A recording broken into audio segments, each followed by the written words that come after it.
E me lembrei de um comentário que Haroldo falou a respeito de Chico, quando ele foi fazer uma de suas palestras, e quando ele chegou no recinto, como este aqui, o recinto estava cheio, como hoje eu estou vendo aqui, feliz da vida, a nossa casa.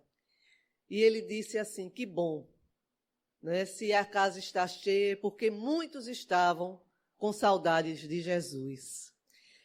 E é isso que eu acredito, que todos que aqui estão vieram em busca, né, dos ensinamentos de Jesus, que eu aqui de alguma forma me atrevo, né, a fazer o comentário e trazer um pouco desses ensinamentos. Hoje o nosso tema vai tratar do seguinte: não se pode servir a Deus e a Mamon. O que significa efetivamente isso? Mamon não era um deus. A gente foi procurar o que significava Mamon e diz que é uma transliteração, não é, do aramaico para o grego e depois para a nossa língua. Não é? A transliteração é justamente isso. Você pega de um idioma para outro e foneticamente tem um som parecido, similar. Então, Mamon significa isso, riquezas, bens materiais. E nessa passagem, quando Jesus fala a respeito disso, que não se pode servir a Deus e a Mamon, ele se refere a isso, a esses bens materiais, a esse apego, a essa idolatria que a maioria de nós ainda tem ao dinheiro, às coisas materiais. E nós vamos começar com uma parábola de Jesus que fala também a esse respeito, que é do mordomo infiel. Essa parábola conta o seguinte, que havia um senhor de terras, que a gente trazendo o contexto da época, era muito usual, na época de Jesus, aqueles senhores de terras, eles pegavam, né, as terras que possuíam e ali eles alugavam, arrendavam vários pedaços daquelas terras para várias pessoas, para vários colonos ou camponeses.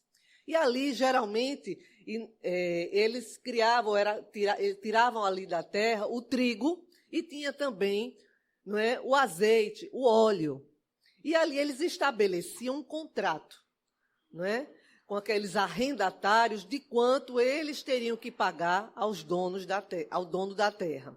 E o dono da terra sempre tinha um mordomo ou um administrador, não é, que é quem tratava diretamente com esses arrendatários. Ali ele anotava no livro o que recebia daqueles arrendatários, quanto cada um devia, e ao final do mês, conforme fosse combinado, ele ia prestando contas ao seu senhor, não é, do que estava ocorrendo em suas terras. Surge um boato para esse senhor, o dono das terras, de que aquele administrador, aquele mordomo, não estava administrando bem as suas contas. Não é que ele estava ali sendo desonesto. Ao saber disso, o que faz o dono das terras? O convoca para, né, uma conversa e saber o que está acontecendo. E pergunta a ele, ao mordomo, o que acontece? Soube que você está sendo desonesto com as minhas contas? Então, neste caso, você será demitido. Eu vou lhe dar um tempo para que você me mostre justamente esses livros contábeis, que eu quero ver tudo exatamente como está. Mas já saiba que, diante dessa suspeita, você, depois que me apresentar os livros, não irá mais trabalhar para mim.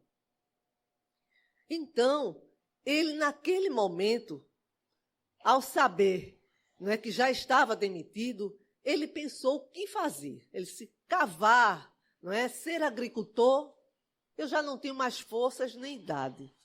Mendigar, não tenho coragem, porque a mendicância naquela época de Jesus era uma profissão.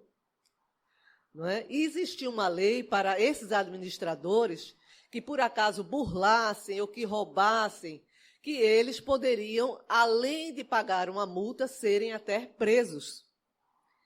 E ele, pensando no que iria fazer, né, a partir dali, ele teve uma ideia.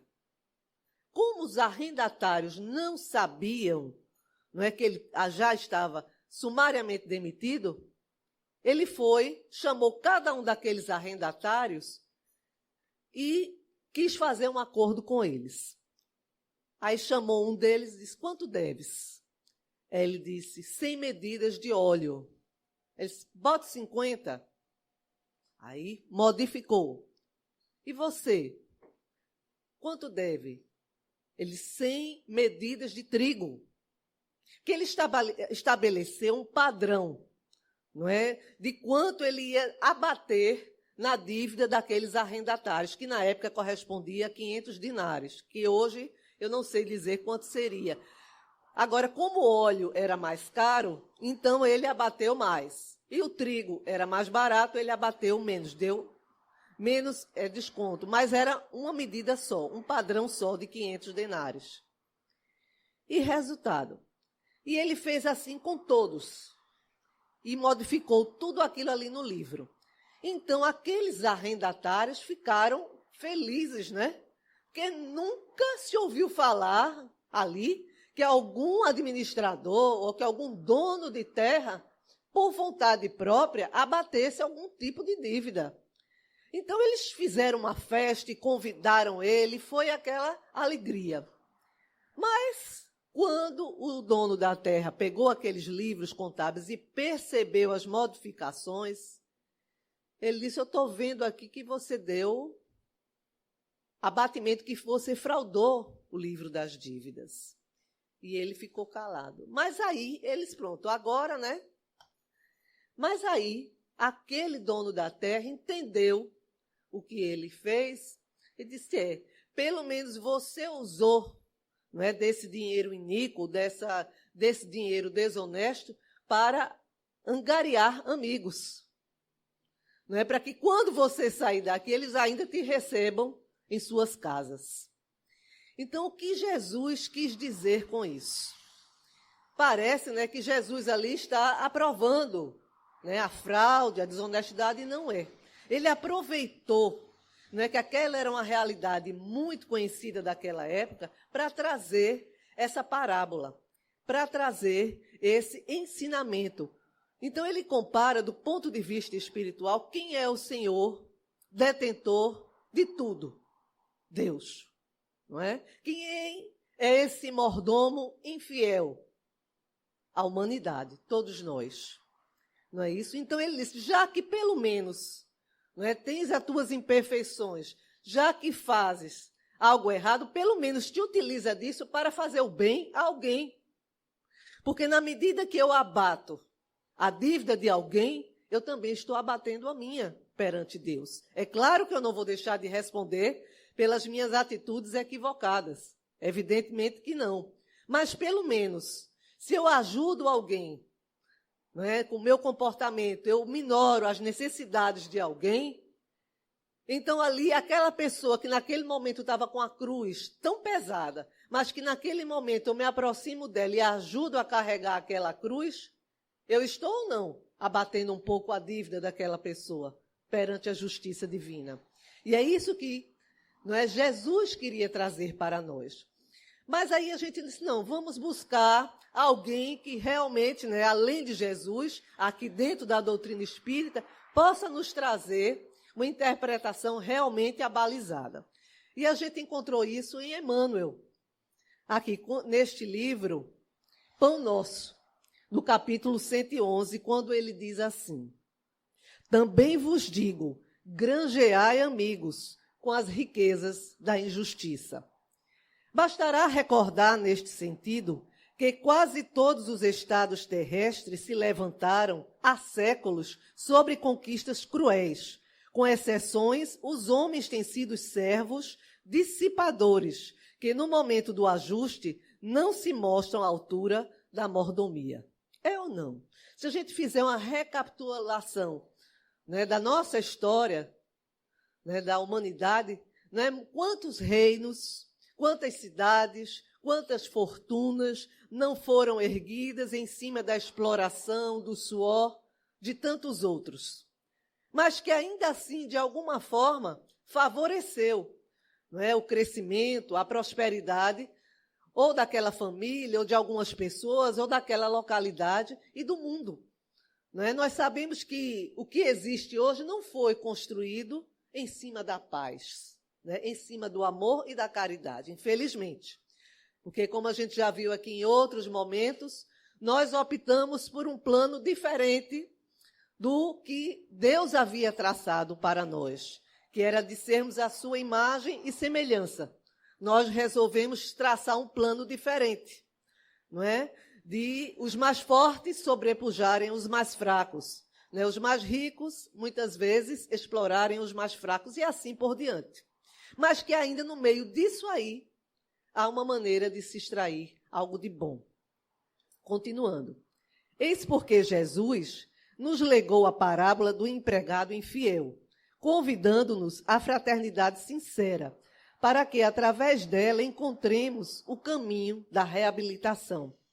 O mestre aconselhou-nos a granjear amigos, isto é, dilatar o círculo de simpatias, que nos sintamos cada vez mais intensivamente amparados pelo espírito de cooperação, pelos valores intercessórios. Se o nosso passado espiritual é sombrio e doloroso, busquemos simplificá-lo, adquirindo dedicações verdadeiras que nos auxiliem através da subida áspera da redenção. Então, aqui, Emmanuel nos traz mais luz a essa parábola, que logo quando a gente lê ou escuta, parece, não é, um pouco assim, contrária ao que Jesus nos traria.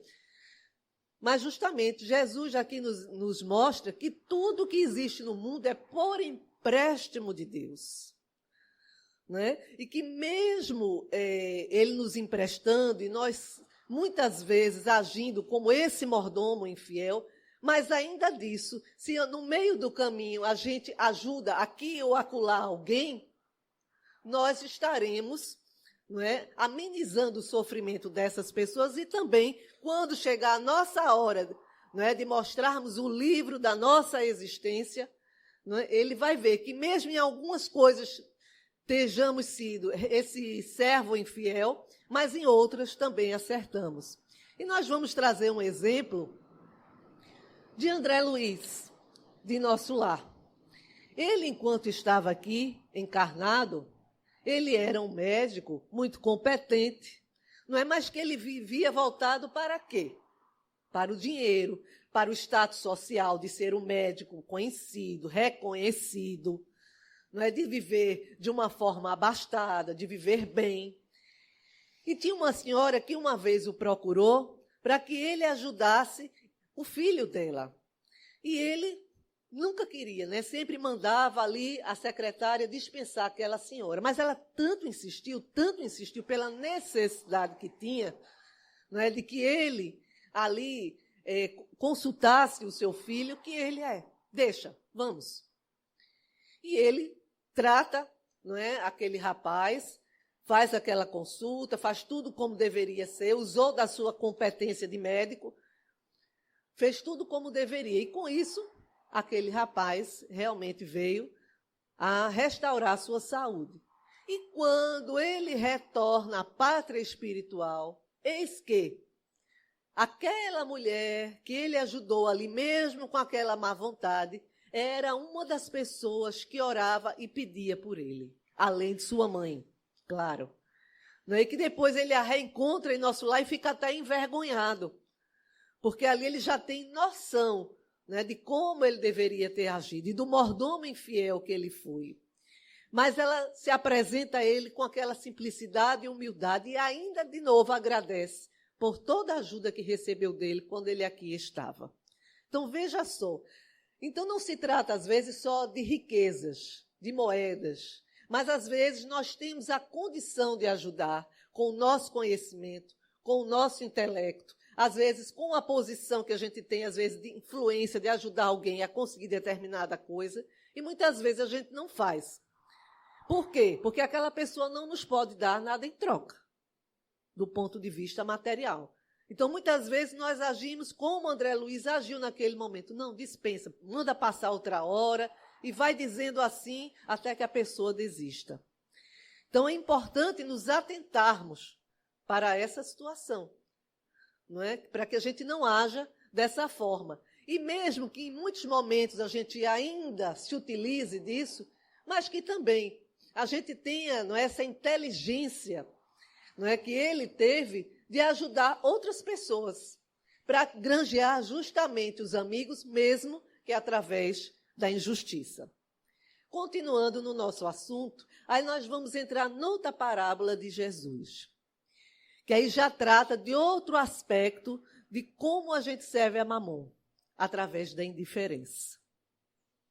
E naquele episódio de Lázaro, do rico e o Lázaro, não é, ele vivia se vestir de púrpura, não é, e se alimentava de forma maravilhosa, e nem as migalhas de sua mesa ele dava a Lázaro, que vivia às portas do seu palácio, não é, ali cego, doente, com fome, e ele era completamente indiferente àquela criatura. Nunca mandou que lhe desse nem que fosse um pão dormido.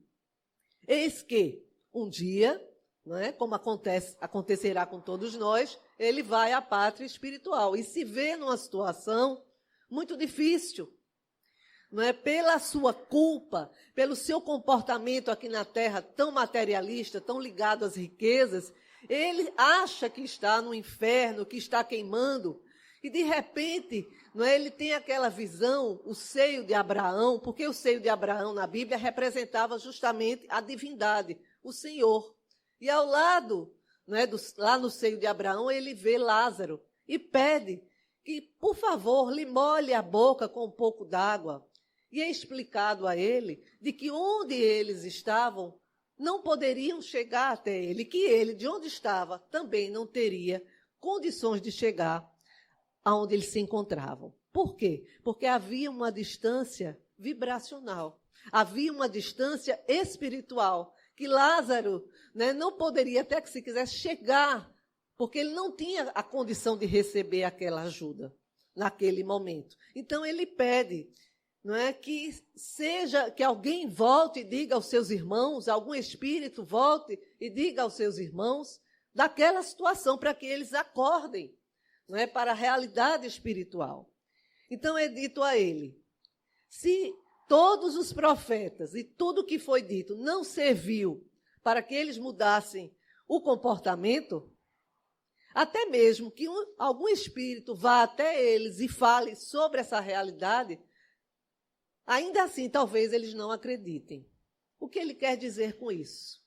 Que se a gente não está receptivo, se a gente não tem essa maturidade espiritual de entender que nós vivemos num mundo transitório, que nada aqui nos pertence, que nós somos aqui meros usufrutuários, ainda que venha alguém nos dizer, não é, do mundo espiritual, naquele momento nós podemos até escutar. Mas será aquela semente que vai cair entre as pedras, quando o sol bater, ela não vai frutificar. Por quê? Porque nós não temos essa maturidade. Então, nessa parábola, ele mostra justamente como, muitas vezes, os ricos da terra, aqueles que vivem apenas voltados, não é, para a riqueza, para os bens materiais, como são indiferentes ao seu semelhante, sem entender que aquelas posses que naquele momento ele ora desfruta, não é apenas para o seu prazer pessoal, não é apenas para lhe servir egoisticamente, mas que é também para servir aqueles mais necessitados, né? E que se encontram no momento de precisar de ajuda. Porque se a gente reparar direitinho, o mundo, de certa forma, se divide entre aqueles que ajudam e aqueles que precisam de ajuda. Então, que privilégio a gente poder ter a condição de ajudar, seja materialmente, seja através de uma consolação, seja ensinando algo que possibilite aquela pessoa, a partir dali, desenvolver uma profissão, né, um ganho de sustento para a sua vida. Que felicidade! Como também aquele que se encontra na posição de ser ajudado, que tem essa humildade, não é? De pedir e de aceitar a ajuda quando lhe chega. Então, aqui nós já vimos dois aspectos, né, de como muitas vezes nós servimos a Mamon. Através, né, às vezes, da desonestidade, da indiferença. E nós vamos ver numa outra parábola, que é aquele do mancebo rico, não é? Que ele sentia uma tristeza muito grande dentro de si, apesar de ser muito rico, jovem, belo, não é? Poder ter tudo a seus pés. Mas ele sentia um vazio existencial muito grande. Em um momento em que ele tem esse encontro com Jesus, ele não entende por quê, mas ele praticamente se joga a seus pés. Ele entende que aquele homem o conhece de tal forma que nem ele mesmo sabe. Que ele tem completamente conhecimento das suas dores, do seu vazio existencial. E ele não sabe por quê, não consegue nem articular palavra diante daquele ser que lhe olhava com tamanho amor, com tamanha compaixão. E Jesus, ao olhar para ele, diz: vende tudo o que tens e segue-me. Tens cumprido todos os mandamentos? Ele: sim, Senhor, tenho feito tudo o que manda a lei, cumprido, dado tudo que dos oferecimentos, os óbolos para o templo, tenho ajudado. Ele disse: então, vende tudo o que tens, dá aos pobres e segue-me. Porque Jesus já sabia que dali a poucos dias, numa competição, aquele jovem viria, não é, a desencarnar. Então, Jesus se utiliza daqueles últimos dias para fazer um despertamento naquele jovem. Mas quando ele pensa, ele, dentro de si, naqueles momentos íntimos de reflexão, ele pensa: o dinheiro eu posso dar, os meus bens eu posso dar.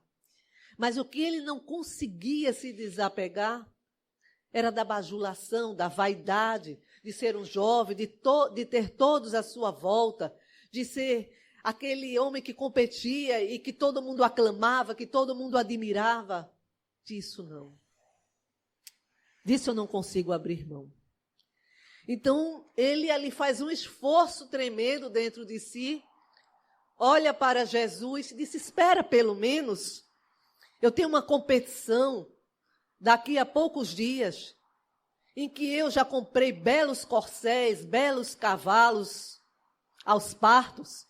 Os meus escravos me vêm treinando para essa competição dia a dia. Após essa competição, espera-me, que aí eu faço o que tu dizes e te sigo. Aí Jesus olha para ele novamente e diz: não, tem que ser agora. Aí ele novamente reúne forças dentro de si, porque parte dele, claro, queria ir, porque sabia que aquele chamamento era o que ele havia esperado toda a vida, para vencer aquele vazio existencial. Mas a parte, o apego que ele tinha a ser admirado, a ser belo, a ser cortejado, não o permitia. Então ele olha para Jesus e diz: eu tenho que ir. Tem pessoas me esperando e eu preciso ir embora treinar. E assim, ele vai embora. Então aqui Jesus não condena os bens materiais, ele não condena a riqueza, de forma nenhuma. Mas ele chama a atenção porque ele enxergava o que ia na alma daquele rapaz, daquele mancebo, que representa, de alguma forma, todos nós. Não é ainda a nossa vaidade, o nosso orgulho, o nosso apego às coisas da vida, que, de certa forma, muitas vezes são ilusórias, mas que a gente tem aquilo como uma realidade concreta dentro de nós. E, por isso, não nos sentimos capazes de abandonar tudo e seguir por outro caminho. Então, Jesus continua nesses seus ensinamentos, mas ele não condena. E a gente vai ver isso, não sou eu quem digo, aqui no capítulo 16 e o item 7, quando isso é explicado para nós de uma forma muito clara. Quando diz assim: quando Jesus disse ao jovem que o interrogou sobre os meios de ganhar a vida eterna: desfazei-vos de todos os bens e segui-me. Ele não entendia estabelecer como princípio absoluto que cada um deva se despojar daquilo que possui e que a salvação só tem esse preço. Mas mostrar que o apego aos bens terrestres é um obstáculo, sim, à salvação. Esse jovem, com efeito, acreditava-se quite, porque tinha observado certos mandamentos e, todavia, recua ante a ideia de abandonar seus bens, seu desejo de obter a vida eterna, não ia até esse sacrifício. A proposição que Jesus lhe fez era uma prova decisiva para pôr a descoberto o fundo do seu pensamento. Ele podia, sem dúvida, ser um perfeito homem honesto, segundo o mundo, não fazer mal a ninguém, não maldizer seu próximo, não ser nem orgulhoso, honrar a seu pai e sua mãe, mas não tinha a verdadeira caridade, porque sua virtude não ia até a abnegação. Eis o que Jesus quis demonstrar. Era uma aplicação do princípio. Fora da caridade não há salvação. E aqui ele diz mais. Com efeito, o homem tem por missão trabalhar pelo aprimoramento material do globo. Deve desbravá-lo, saneá-lo e dispô-lo para receber um dia toda a população que a sua extensão comporta. A necessidade fê-lo criar riqueza, como fez descobrir a ciência, a atividade necessitada por esses mesmos trabalhos, aumenta e desenvolve a sua inteligência. Essa inteligência que ele concentra primeiro na satisfação das necessidades materiais, o ajudará mais tarde a compreender as grandes verdades morais. A riqueza, sendo o primeiro meio de execução, sem ela não mais grandes trabalhos, não mais atividade, nem estímulo, nem pesquisas, é, pois, com razão, considerada um elemento de progresso. Então, veja bem como fica claro. O que Jesus ali, nessas suas parábolas, ele queria trazer para nós esse despertamento a respeito desse apego, dessa desonestidade, né, de agirmos como esses mordomos infiéis, mas ele não condenava a riqueza, porque é um elemento de prosperidade. Não é? Faz com que a ciência avance, faz com que as cidades cresçam, faz com que as pessoas se desenvolvam intelectualmente. E a gente vai ver isso no livro Alvorada Cristã, tem uma lenda, tem uma historinha chamada Lenda do Dinheiro. Nessa história conta que Deus, depois de ter criado a humanidade, os primeiros seres humanos, então todos estavam ali vivendo de uma forma bem primitiva. Não é? Viviam ali da catação de frutas, dormiam debaixo das árvores, quando não tinham maior fome, iam caçar e viviam ali despreocupados de tudo. E Deus, não é, os exortava para que eles buscassem trabalhar, se desenvolver. Mas eles não tinham nenhum interesse. Então viviam eternamente numa inércia, num repouso demasiado, porque eles tinham ali tudo o que necessitavam, às suas mãos, frutas, animais para se alimentarem, uma árvore na qual poderiam se aparar do sol e dormir durante a noite. Para quê? Trabalhar. Então Deus teve a ideia de criar o dinheiro. E mostrou a eles a importância do dinheiro. Né? Para que servia. E de imediato, claro, não é? Como nós estamos ainda nesse processo evolutivo, nos despertou primeiramente o quê? A cobiça, não é? A vontade de crescermos, de nos destacarmos no meio de todos aqueles. Então, um chegou para o Senhor e disse: Senhor, eu gostaria de construir casas, tijolos, eu quero uma olaria. Então, Deus possibilitou aquele ser criar uma olaria. Ao outro, se eu gostaria de plantar, já que a gente, em vez de coletar, vamos concentrar isso num lugar, né? Ter tudo aqui à mão e plantar, fazer com que cada vez mais Deus possibilitou para que ele fosse trabalhar nessa área da agricultura, dos cereais. Aí outro pensou, eu gostaria de um tear, né, para me possibilitar ter umas vestes, nos proteger do frio. O outro quis, não, eu gostaria de poder escavar minerais para daí fazer utensílios. Enfim, cada um ali foi escolhendo um ramo de atividade. E à medida, não é, que eles foram se desenvolvendo nesse ramo, no ramo, cada um respectivamente de suas atividades, então foi surgindo aquela vontade de cada vez trabalhar mais, crescer mais e se destacar dos demais, porque eles começaram a entender que quem tinha mais recursos, quem se destacava mais, conseguia mais facilmente recursos com os outros, que também eram para suas necessidades. E assim foi possibilitando, né, que o mundo crescesse, que as coisas fossem acontecendo, né, que as águas fossem sendo canalizadas, que cidades surgissem, que o comércio começasse a existir, que cidades fossem edificadas, né, que remédios surgissem, que escolas, enfim, em todos os ramos da atividade humana começaram a surgir, embora a custo, muitas vezes, da exploração do outro, não é? A custo, às vezes, de morte, enfim, de várias situações cruéis, como a gente já viu aqui. Mas que, mesmo assim, possibilitou, não é, o progresso da humanidade. E, no final dessa história, ele diz assim, eu sei que, por ora, os seres humanos, os meus filhos, eles ainda servem em troca das coisas materiais, por ambição, por cobiça. Mas é o caminho que eu encontrei para que eles crescessem, iniciassem o seu crescimento, a sua evolução espiritual. Vai chegar um dia, vai chegar um momento em que eles irão servir, não mais por ambição, não mais por cobiça, mas por amor. Porque é a minha lei de progresso e a minha lei de empréstimo.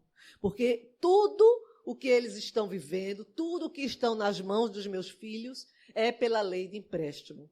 Eles estão apenas usufruindo. E um dia eles haverão de entender e aprender a servir por amor. Não é? Então, veja só que tudo tem uma utilidade. Que nada que foi trazido para a humanidade foi algo a esmo, foi algo arbitrário. Que existe um comando, existem diretrizes e que, às vezes, mesmo sem que a gente se aperceba, a gente está seguindo exatamente o que viemos fazer aqui. E que Deus se utiliza de suas criaturas para ajudar as suas próprias criaturas. Por quê? Para estimular esse sentimento de cooperação, de solidariedade e fazer com que, a partir desse sentimento de cooperação, comece a se desenvolver a fraternidade, o amor e essa verdadeira caridade a qual falava Jesus. E nós vamos ver aqui também, num livro que Emmanuel dá uma mensagem, Fonte Viva, que nos diz assim: a palavra do Cristo é clara e insofismável. Ajuntai tesouros no céu, disse-nos o Senhor. Isso quer dizer, acumulemos valores íntimos para comungar a glória eterna. Beleza física, poder temporário, propriedade passageira e fortuna amoedada podem ser simples atributo da máscara humana, que o tempo transforma infatigável. Cresçamos na virtude, incorporemos a verdadeira sabedoria, porque amanhã seremos visitados pela mão niveladora da morte e possuiremos tão somente as qualidades nobres ou aviltantes que houvermos instalado em nós mesmos. Então veja como Emmanuel nos traz aqui nessa mensagem com clareza que devemos sim, o que devemos acumular são os tesouros do céu, né? São as nossas boas ações, cultivar a amizade, como dizia na outra mensagem, dilatar o nosso campo de amizades através da prática do bem, através, né, do acolhimento ao outro, né, de pararmos com essa nossa mania de julgarmos os outros ao invés de acolhermos, de entendermos que se o outro falha hoje, agora, nós também já falhamos e viremos ainda a falhar em outros momentos. Que estamos todos aqui no mesmo barco.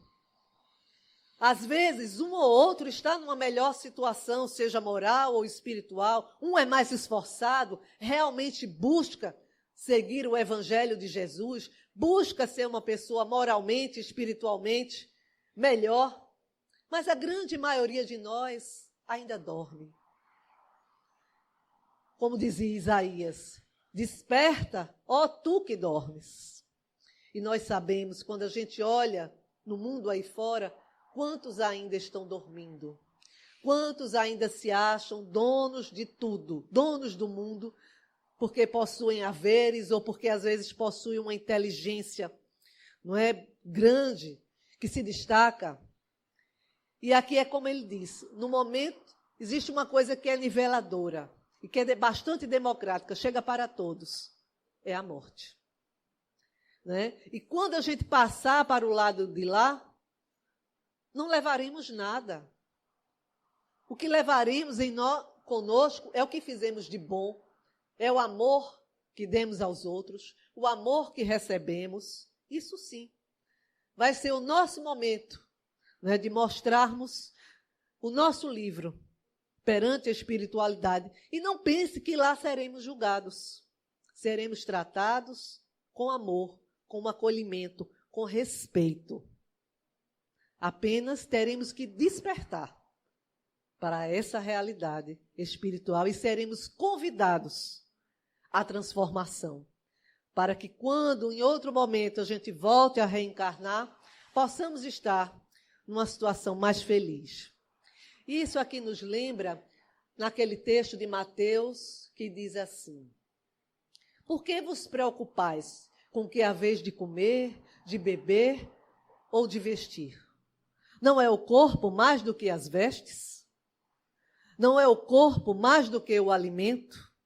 Olhai as aves do céu, elas não plantam, elas não colhem, mas o Senhor, na sua divina providência, as alimenta. Olhai os lírios do campo, que nem Salomão em toda a sua glória jamais se vestiu como um deles. Se hoje os lírios, né, que hoje estão aqui nos campos e amanhã estará no fogo para ser queimado, e Deus as trata com tanto amor, o que não fará por ti? O que não fará por nós? Então não vos preocupeis. A cada dia a sua dor. Não é? Que não tenhamos essa ansiedade. Mas quando ele nos fala disso, é justamente a ansiedade no sentido desse apego exagerado ao material. Não é que nós iremos ficar de braços cruzados, esperando cair do céu o que precisamos. Aqui, o que ele nos chama, ele nos exorta, é para esse apego exagerado.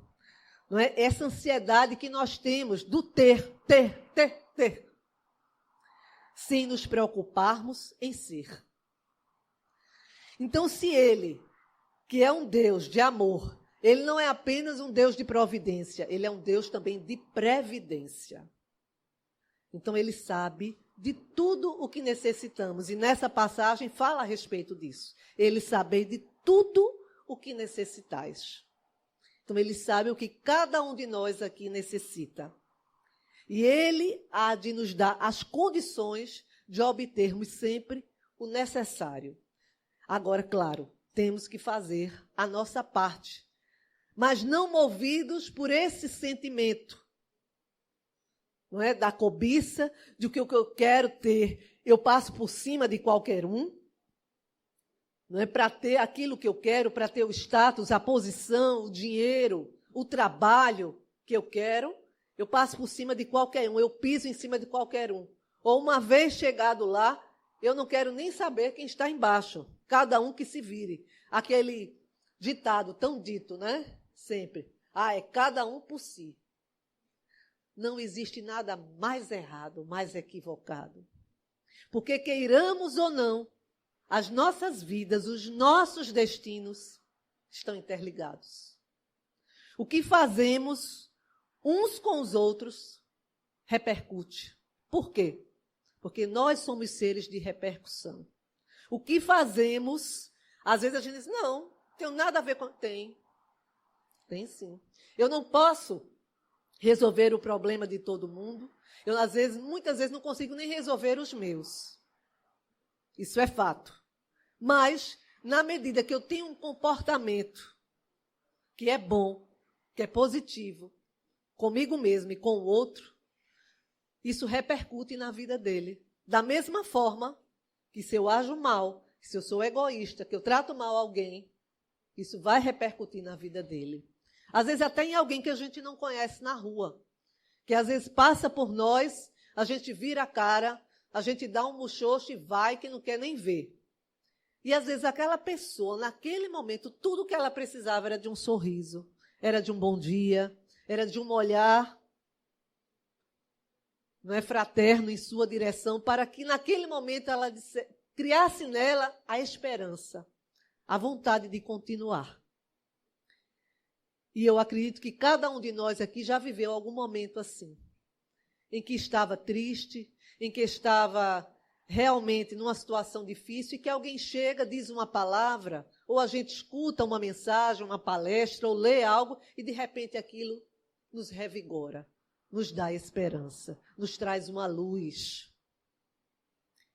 Então é importante que a gente tenha essa consciência de que tudo o que fazemos repercute uns nos outros.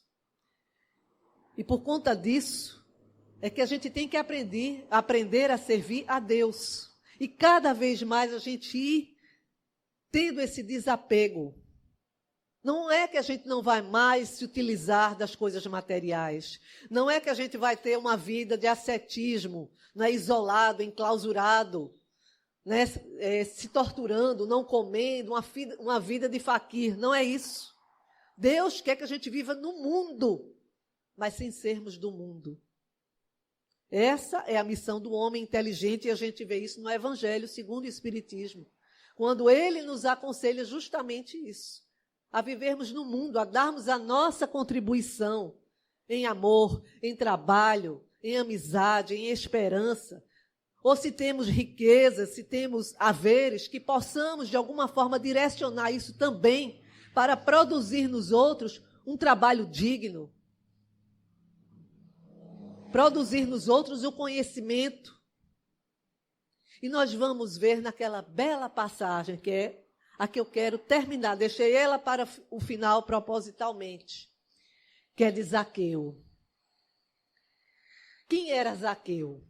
Zaqueu era um publicano, coletor de impostos, odiado, tanto pelos romanos quanto pelos judeus. Então ele não tinha amizades, nem de um lado e nem do outro. E Zaqueu era esse publicano que ele tinha uma bela casa, uma bela família, mas ele não tinha amigos. E isso o incomodava muito, porque ele sentia a necessidade de ter alguém além de sua família, porque ele não era chamado para nada. Se os judeus, quando passavam por ele, os fariseus, viravam a cara, e eles tinham um hábito na época de cuspir ou de dizer uma palavra chamada raca, que era uma pior ofensa que um judeu poderia dizer ao outro. E se era do lado dos romanos, ele era visto apenas como uma peça no tabuleiro, para recolher os impostos e entregar a eles, e só. Nada mais que isso. E certa feita ele soube da existência do meigo Rabi, de Jesus, e queria visitar aonde ele morava. E ele sentiu no seu coração, né, no seu íntimo, um movimento diferente, uma vontade incontrolável de encontrar-se com este homem que ele já houvera falar dele, que ele era um ser amoroso, que havia curado tantas pessoas, que tinha vindo para todos. E nisso ele começou a ansiar por esse encontro com Jesus. E Zaqueu, tanto do ponto de vista material, físico, como espiritual, ele era baixinho, gordinho. E ele pensava naquela multidão que já se ajuntava na entrada da cidade para ver Jesus, para falar com Jesus. Eram pessoas ali doentes, eram pessoas em sofrimento, outras curiosas, mas que estavam ali, já se ajuntando, e ele pensando como fazer. Normalmente, quando ele andava na rua, ele tinha aquela postura de um nobre, mas nesse dia, ele esqueceu tudo. Ele saiu correndo pela rua, não queria nem saber, pensando numa maneira de que ele pudesse, nem que fosse por um instante, ter um encontro com Jesus, com esse ser, né, que ele já conhecia de ouvir falar. E ele viu uma figueira. E ele sobe nessa figueira e fica lá, pendurado, não é? Só esperando. E daqui a algum tempo começa o rumor, as pessoas começam a se agitar. E quem chega? Jesus. Com aquele olhar doce, amoroso, atendendo a todos com amor. E quando chega debaixo da figueira, quando ele vinha a caminho, ele olha e diz: desce daí, Zaqueu, que eu quero pousar em tua casa ainda hoje. E Zaqueu, naquele momento, ele desce da figueira, totalmente transtornado de alegria, corre para a sua casa, manda que os seus servos preparem um bom repasto e manda preparar tudo para esperar Jesus. Mas antes que a gente continue, vamos analisar aqui o que significa. Quando Zaqueu subiu naquela figueira, ele não subiu apenas do ponto de vista material. Ele subiu, ele se elevou espiritualmente, porque naquele momento ele esqueceu a sua posição de homem nobre, de publicano, para ser como qualquer um, para poder apenas olhar para Jesus. Então ele se elevou espiritualmente. E no momento que ele desce da figueira e corre para casa, ele vai com humildade para a sua casa, para preparar para aquele homem que ele nem conhecia, mas que ali ele se jogava aos seus pés para reverenciá-lo. Então veja só, e quando diz Jesus estava a caminho, ou seja, ele estava dando a oportunidade. Como muitas vezes ele vem em nossas vidas, ele vem a caminho, ele passa em nossa frente, ele nos exorta. Se a gente não se eleva para poder olhar e sentir a sua presença, ele passa por nós e nós não percebemos. E antes mesmo que Jesus entrasse em sua casa, ele diz: Senhor, dou metade dos meus bens para os mais pobres, os mais necessitados. E naquele em que eu, de alguma forma, não cumpri, ou eu onerei de alguma maneira, eu darei 4 vezes mais. Aí Jesus olha para ele e diz: hoje a salvação entrou nesta casa. E entra na casa de Zaqueu. Então vejam só, para que a gente deixe de ser esse mordomo infiel, nós temos que começar a agir como Zaqueu. E tem uma música gospel, que eu não vou cantar aqui, não vou me atrever, mas que eu vou parafrasear para a gente refletir, para depois a gente encerrar. Aqui. Como Zaqueu, que eu possa subir, que nós possamos subir até o mais alto que pudermos, do ponto de vista espiritual, só para ver e chamar tua atenção para mim.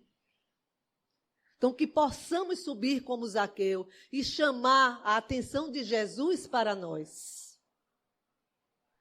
Que ele possa entrar em nossa casa, que ele possa entrar em nossa vida e nos capacitar a cada dia a nos livrarmos dos nossos apegos às coisas materiais, aos bens terrenos e curar, não é, ainda as nossas feridas. Que possamos deixar de ser esses servos infiéis e que Ele possa olhar para nós, não é? E que a nossa vida possa ser mais voltada para Ele. Não unicamente voltada para Ele, mas que o nosso primeiro pensamento seja para Ele. Porque, em realidade, o Senhor, Deus, é o nosso bem maior. Então, que façamos como Zaqueu. Vamos subir ao mais alto que pudermos e chamar a atenção de Deus, de Jesus para nós, para que Ele nos capacite nessa nossa jornada.